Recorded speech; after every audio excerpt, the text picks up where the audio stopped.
police in Bridgeport, Connecticut were caught on tape tasing an individual at a park, and then after they tase him and he's on the floor and he's not moving, this happens.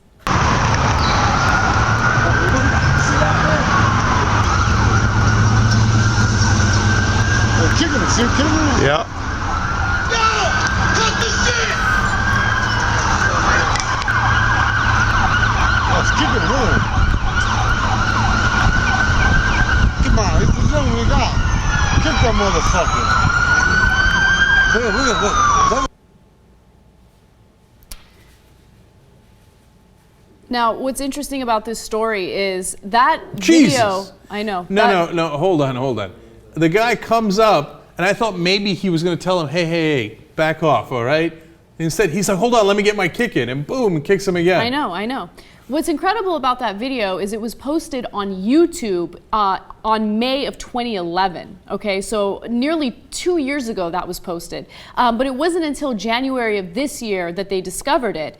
So now those officers have been put on desk duty while an investigation goes on. And again, it goes back to the importance of being able to record police officers, to tape them as stuff like this is happening. Remember, a lot of police departments are trying to get laws passed that would ban us from doing that. And it's important to do this because, and I'm not saying that all cops are like this, and I hate that we have to constantly do these caveats. No one is saying that. But there are cases of police brutality, and the bad cops should be exposed and they should be held accountable.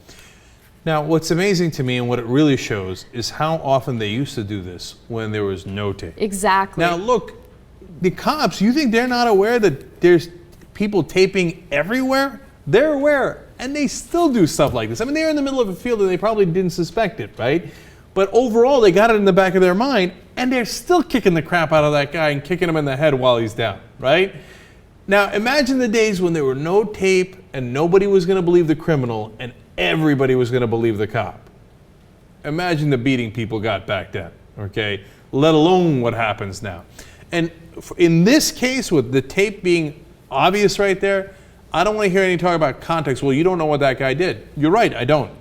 But even if he was a cold-blooded murderer and, and the worst kind of guy, rapist, et cetera, he's down.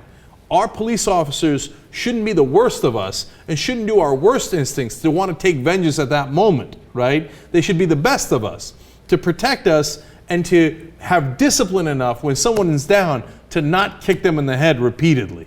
So it doesn't matter what that guy did. You can punish him for that later, okay? But that punishment shouldn't come in the form of kicks in the head when you're already down and out. Right. I mean, you're part of the justice system, essentially. You're supposed to arrest this individual, and you're supposed to allow our system to carry out justice. And when you're kicking someone in the head like that, that's when you have people that don't trust the cops. That's when you have this animosity toward cops. So. And then every once in a while they'll say, well, we're here to protect you. Why don't you trust us?